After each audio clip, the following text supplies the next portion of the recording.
지금보다는 많이 떨어지는 게 정상이다. 생각을 해보십시오. 지금 우리가 이렇게 1,400원대를 갖다가 어느 순간엔 당연하다고 생각했지만 몇 년 전에 비하면 엄청나게 높은 환율이에요. 지금 환전하는 게 원화로 환전하는 게 훨씬 이득이죠. 근데 다만 이제 한 가지 어떻게 보게 되면 산을 하나 넘어야 돼요. 안녕하세요, 주식초등학교 여러분. 저는 오늘의 특강을 맡은 윤석천입니다. 생각을 해보십시오. 지금 우리가 이렇게 1,400원대를 갖다가 어느 순간엔 당연하다고 생각했지만 몇 년 전에 비하면 엄청나게 높은 환율이에요. 이 환율이 이렇게 높아진 이유가 뭐냐? 금리 차예요, 금리 차. 미국의 금리가 높잖아요. 사실은 그로 인해서 또 미국 경제가 좋았잖아요. 그러니까 세계의 모든 돈들이 미국으로 빨려 들어갔다고요. 직간접 투자. 우리나라 기업들은 엄청나게 투자하지 않았을까? 반도체 기업들, 배터리 기업들, 그 다음에 개인들도 얼마나 많이 주식시장에 투자했어요. 지금도 엄청나게 투자하고 있어요. 이게 바로 불과 몇 년 사이에 최근에 벌어진 일들 아니겠습니까? 이것들이 사실은 그 원달러 환율을 밀어올린, 그러니까 원화 가치 하락의 주요 이유가 됐던 거고요.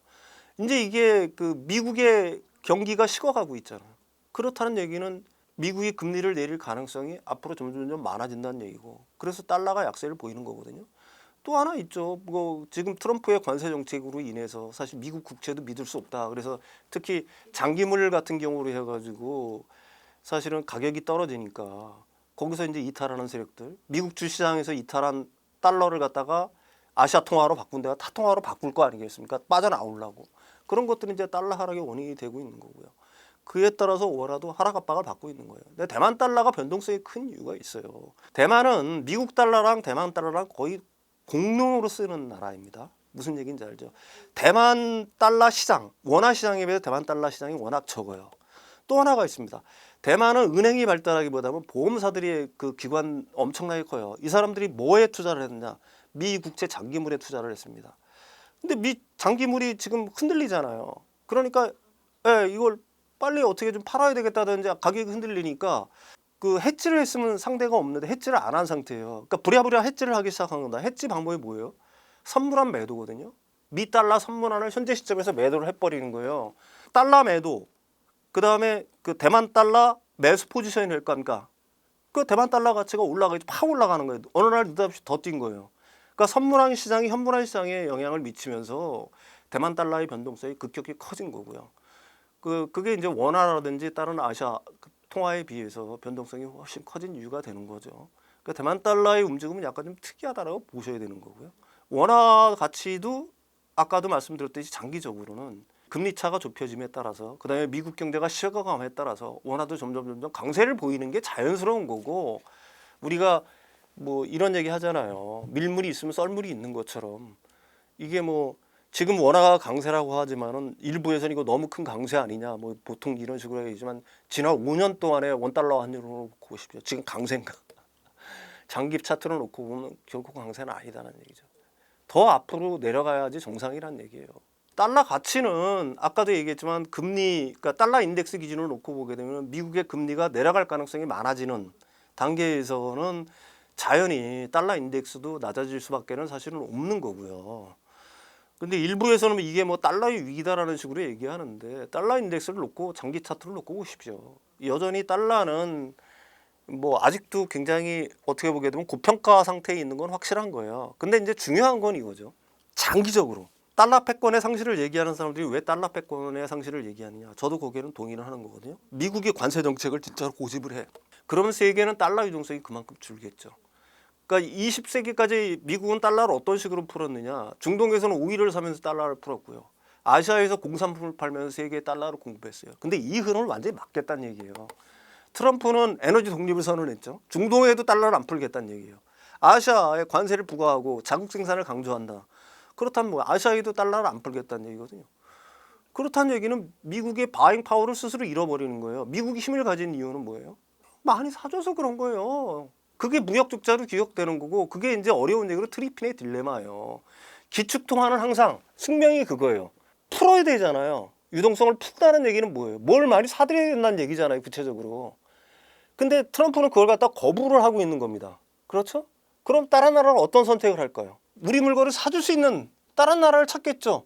그다음에 달러 유동성이 부족하니까 그거에 대한 기축통화주의는 점점 잃어버릴 거란 얘기입니다. 기축통화는 많이 쓰는 게 기축통화잖아요. 결국은 세계 모든 나라가 필요해서. 근데 그 문을 스스로 닫고 있는 거예요. 그게 장기적으로는 이게 달러 패권에 지금 트럼프 대통령이라든지 뭐 미란 뭐 트럼프 대통령의 모든 정책을 설계했다고 하는 뭐 스티븐 미란인가요? 뭐 이 사람의 얘기가 미국인들, 미국의 극우적인 어떤 성향을 갖고 있는 사람들 입장에서 솔깃할 수 있지만 궁극적으로는 이게 팍스 아메리카나 이걸 갖다가 저해하는 하나의 가장 큰 요인이 될 거다 이렇게 생각을 합니다. 얼마든지 갈 수 있죠. 근데 다만 이제 한 가지 어떻게 보게 되면 산을 하나 넘어야 돼요. 왜 그러냐면 미국의 경기 침체나 둔화가 본격화되면은 일시적으로 달러가 강세를 보이는 구간이 있잖아요. 그 구간이 되면은 이제 그때서 연준이 본격적으로 개입을 하면서 달러 유동성을 막 풉니다. 금리를 막 내려가면서. 그러면 다시 하락을 하는 거거든요. 그러니까 장기적으로 놓고 봐서 특정 국가의 뭐 통화라는 거는 결국은 그 나라의 어떤 국력, 경제력을 반영을 하는 거기 때문에 미국의 경기 둔화라든지 어떤 침체 양상이 두드러진다라고 보게 되면은 달러는 점점 좀 하락하겠죠. 네. 파월 입장에서는 금리 인하하기가 굉장히 어려워요. 자기가 말한 것 때문에 그런 게 아니라 그 사람이 5월 FOMC에서 얘기한 게 있잖아. 너무 많은 게 불확실하다. 왜 불확실하냐?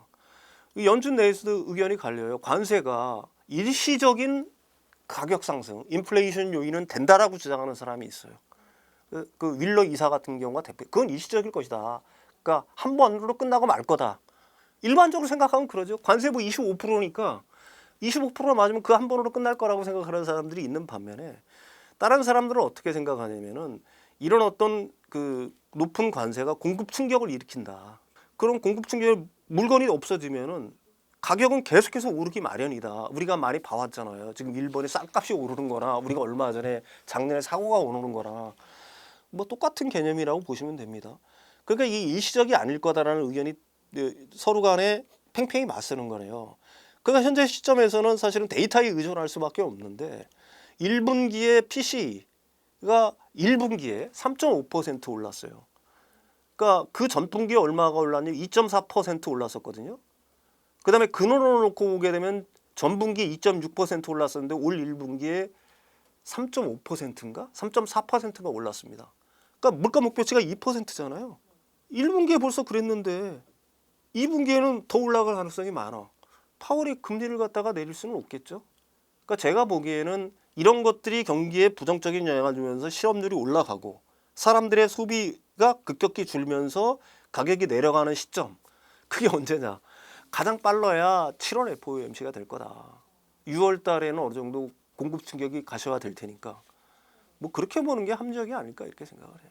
지금 환전하는 게 원화로 환전하는 게 훨씬 이득이죠. 근데 환율은 사실은 귀신도 몰라요. 내가 한 달 있다가 어떻게 될지는 모릅니다. 그렇지만 제가 아까 말씀드린 것처럼 중기적인 비율을 놓고 보게 되면 미국의 경기 둔화가 진짜로 현실이 된다면 달러가 잠시 급등을 해요. 2008년 금융위기에 또 봤던 것처럼 팬데믹 때도 봤던 것처럼 미국의 위기가 진짜로 어떻게 보면 절정으로 치닫는다는 생각이 들면 달러가 갑자기 팍 뜁니다. 그리고 이제 그때부터 연준이 본격적으로 개입하면서 뭐 베이비컷뿐만 아니라 비컷만 날리고 0.5% 뭐 1%막 이렇게 금리 인하하게 되면 뚝뚝뚝 떨어지는 거예요. 그에 따라서. 근데 그 시점이 될지는 누구 한 달 있다가 내가 생각하기에 뭐 환율이 어떻게 될 거다라고 나보고 맞추라고 하게 되면은 그거는 저는 뭐 그거는 말이 안 돼. 그러니까 지금보다는 많이 떨어지는 게 정상이다 이렇게 봐야 되겠죠.